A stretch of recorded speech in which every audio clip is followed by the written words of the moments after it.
I never thought I'd be the kind of guy to end up suing my neighbors. But after what happened, I didn't really have a choice. I live in a mid-sized condo building just outside of Raleigh, North Carolina. Nothing too fancy, just your standard red brick setup. 24 units, mix of retirees, working folks, a couple college kids. I'd been here for 5 years, never had an issue. No HOA, no bylaws, no committees, just good old-fashioned neighborly respect. Everyone minded their business. Until Denise moved in. She was this overly enthusiastic woman in her 50s, recently divorced, came in hot, like she'd been training her whole life to become queen of the cul-de-sac. The type who printed flyers with her face on them before anyone even asked her name. And apparently, she had a dream to create a better, safer, and more orderly living environment. Within a month, she started calling herself the interim HOA president, which was funny because there wasn't an HOA to begin with. But that didn't stop her. She got 2 other residents to back her up, held an unofficial meeting in the laundry room, and boom, we had rules. New paint colors for doors, no bikes on balconies, no loud appliances after 6 p.m. And my favorite monthly dues of $110 due immediately. I laughed at it. So did most people. I didn't sign anything.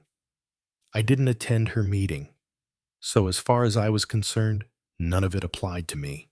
But Denise wasn't the type to be ignored. It started with letters. You are in violation of HOA Regulation 3.2, unauthorized footwear in common hallways. Yeah. She was talking about my sneakers, the ones I kept outside my door on a tiny mat. Then came the fines, $25, then $50, then $100 for non-compliance. She taped them to my door like eviction notices.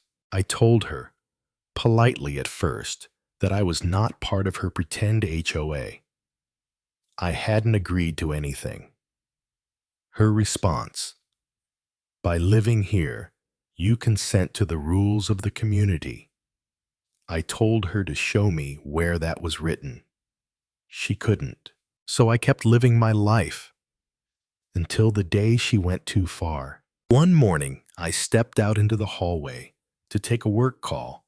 My phone was cutting out inside, and I just needed 5 minutes of quiet. When I turned to go back in, the door wouldn't budge. At first, I thought it was jammed. Then I realized someone had installed a second lock from the outside. I looked around. New deadbolt, shiny, not mine. I was locked in my own apartment, trapped. I called the building manager, no answer. I called the non-emergency police line, explained the situation, and within 15 minutes, 2 officers were at my door. I let them in through the balcony. Thankfully, I'm on the 2nd floor and not afraid of a little climbing. They were just as confused as I was. You're saying someone locked this from the outside? The officer asked. Exactly. I didn't authorize it, and I have no idea who even did it. But I had a hunch. Denise showed up 5 minutes later wearing this ridiculous navy blazer, like she was running a city council meeting. She had a clipboard. She had attitude. And she had absolutely no remorse.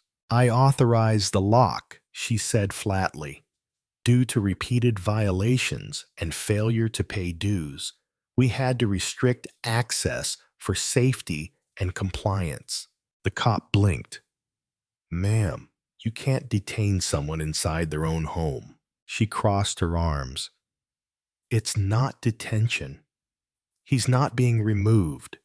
He's being managed. I swear I've never seen two cops look at each other like that before.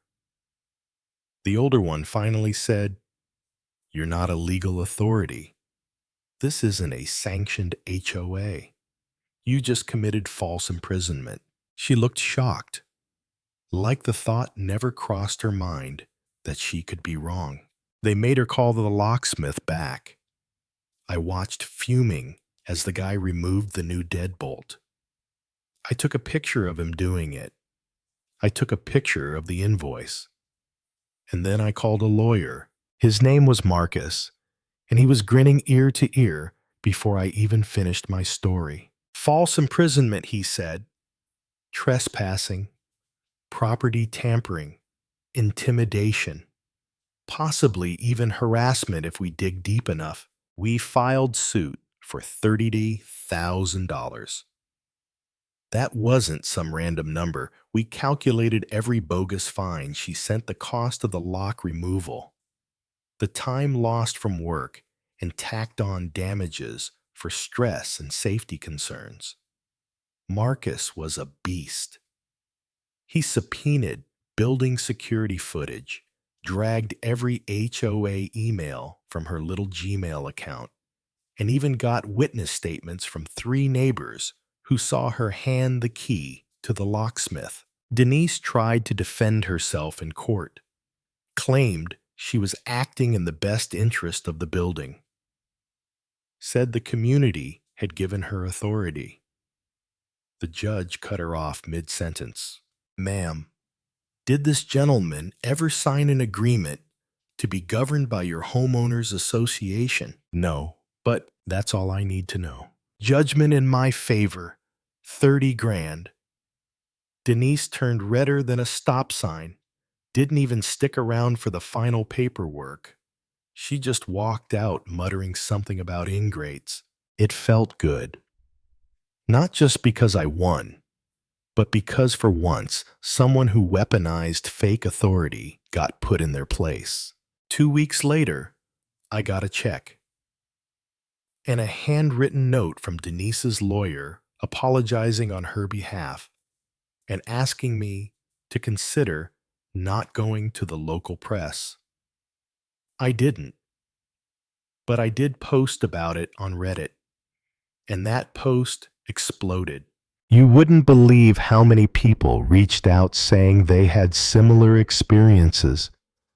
Power-hungry neighbors, made-up fines, phantom HOAs, trying to bully people into submission.